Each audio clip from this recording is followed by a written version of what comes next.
Details చూస్తే జనసంద్రం కాస్త జలసంద్రమైంది. నిత్యం రద్దీగా ఉండే రోడ్లు జలాశయాలుగా మారాయి. ఉరుకుల పరుగులతో గజిబిజిగా ఉండే భాగ్యనగరం వాసులు జలదిగ్బంధంలో చిక్కుకున్నారు. వర్షం తగ్గకపోవడంతో వరద ప్రవాహం పెరిగి పరిస్థితి దారుణంగా తయారైంది. గడిచిన 2 రోజులుగా హైదరాబాద్లో ఇదే పరిస్థితి కొనసాగుతోంది.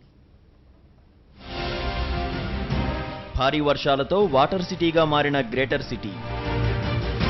నగరంలో 7 సెంటీమీటర్ల వర్షపాతం, 2000 కిలోమీటర్ల రోడ్లు ధ్వంసం, వర్షాలతో కూలిన 33 ఇళ్లు, 200 కుటుంబాలు సురక్షిత ప్రాంతాలకు తరలింపు, ఇంకా జలదిగ్బంధంలోనే అనేక కాలనీలు. కుండపోత వాన హైదరాబాద్లో జనజీవితాన్ని అతలాకుతలం చేసింది. తడి కూడా తగలని పలు కాలనీల్లో ప్రజలు వరద ప్రవాహాన్ని చూసి ప్రాణాలు అరచేతిలో పెట్టుకుని బిక్కుబిక్కుమంటూ గడుపుతున్నారు. కరెంట్, తాగేందుకు నీళ్లు, తింటానికి తిండి లేక జలదిగ్బంధంలో చిక్కుకుపోయారు. ఏ క్షణంలో ఏ ఉపద్రవం ముంచుకొస్తుందోనన్న భయాందోళనలో ఉన్నారు.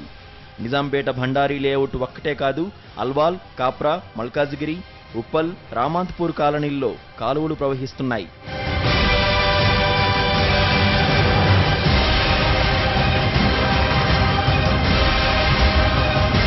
అల్వాల్ ప్రాంతంలోని Bharathinagar, Srinivasanagar, Anandarao Nagar, west Venkatapuram, Ramachandraiah colony, Dinakar Nagar, Joshinagar, RBI colony, Palamuru బస్తీ తదితర ప్రాంతాల్లో ప్రజలు 4 రోజులుగా వరద నీటిలోనే గడుపుతున్నారు. ఇళ్లు విడిచి బయటకు వెళ్లలేని పరిస్థితి.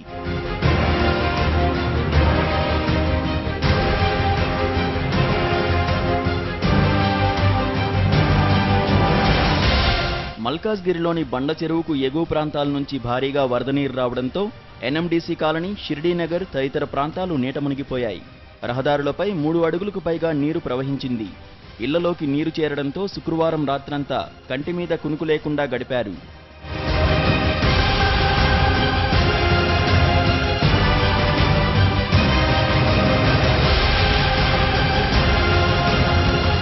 ఉప్పల్లో చిలుకానగర్, స్వరూప్ నగర్ రహదారి నీటితో నిండిపోయింది.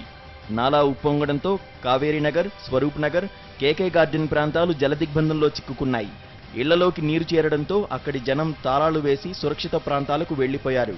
హబ్సీగూడ, నాచారం మధ్య నాలా నీటి ప్రవాహం పెరగడంతో బస్సులు నిలిపివేశారు. ఇక్కడి వరద ప్రవాహంలో ఒకరు కొట్టుకుపోయారు.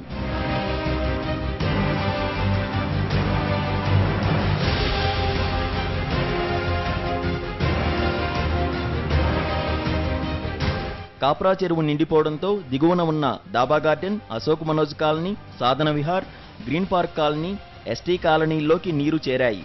కాలనీలు పూర్తిగా జలాశయాలుగా మారాయి. అశోక్ మనోజ్ కాలనీలో కరెంటు స్తంభాలు కూలిపోయాయి.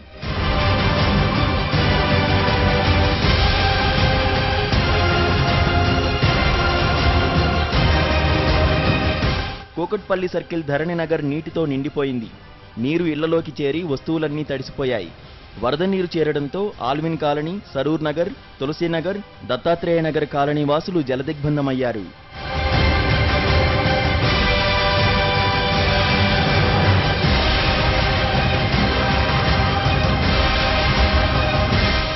సికింద్రాబాద్ రసూల్పురాలో వరద బీభత్సానికి ఓ వ్యక్తి ప్రాణాలు కోల్పోయాడు.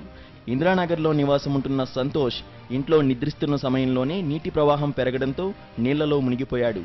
విషయం తెలుసుకున్న స్థానికులు అతన్ని బయటికి తీసేలోపే ప్రాణాలొదిలాడు.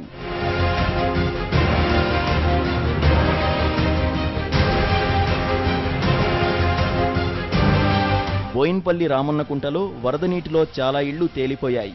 ఇంట్లోకి చేరిన నీళ్లలోనే వంట వండుకుని పూట గడుపుకోవాల్సిన దుస్థితి అక్కడి వాళ్లకు ఏర్పడింది.